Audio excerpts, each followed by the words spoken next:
बातमी बोंधू अशोक खरातच्या आणखी एका कारनाम्याची। 2017 मध्ये बोंधू खरातच्या जाळ्यात सीए ललित पोफळे अडकले होते। पोफळे यांनी हवेतून काजू कतली काढत खरातनं त्यांना चमत्कार दाखवला होता आणि काजू कतली प्रसाद म्हणून दिली होती। आई वडिलांच्या मृत्यूची भीती दाखवून अवतार पूजेच्या बहाण्यानं पोफळे यांच्याकडून कोट्यवधी रुपये खरातनं उकळले होते।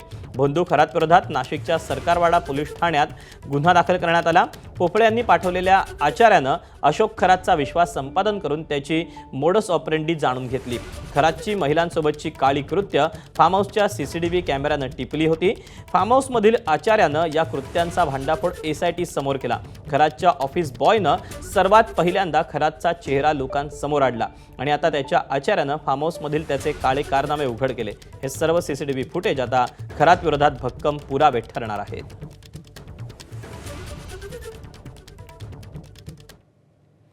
अशोक खरातचे राज्यातील अनेक नेत्यांसोबतचे संबंध आहेत हे आता लपून राहिलेले नाही, मात्र अनेक अधिकाऱ्यांशीही खरातची जवळीक होती।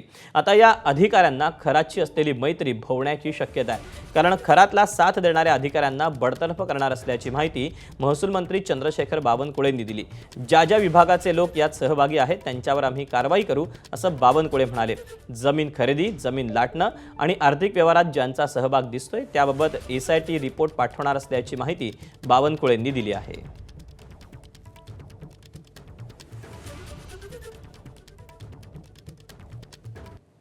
महसूलने हा विचार केला आहे की जे काही आमची एसआयटी आहे या सर्व प्रकरणाची, एसआयटी ज्या ज्या अधिकाऱ्याचे नाव आम्हाला पाठवत आहे त्याचा अंतिम रिपोर्ट येणार आहे। त्यात महसूलचे अधिकारीचे नाव येतीलच आमच्याकडे।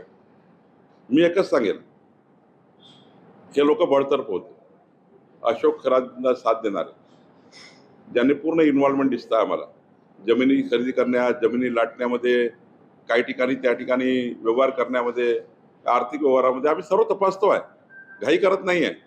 पण एसआयटीला आम्ही विनंती केलेली आहे की आमच्याही खात्याचं असेल तर आम्हालाही पाठवा।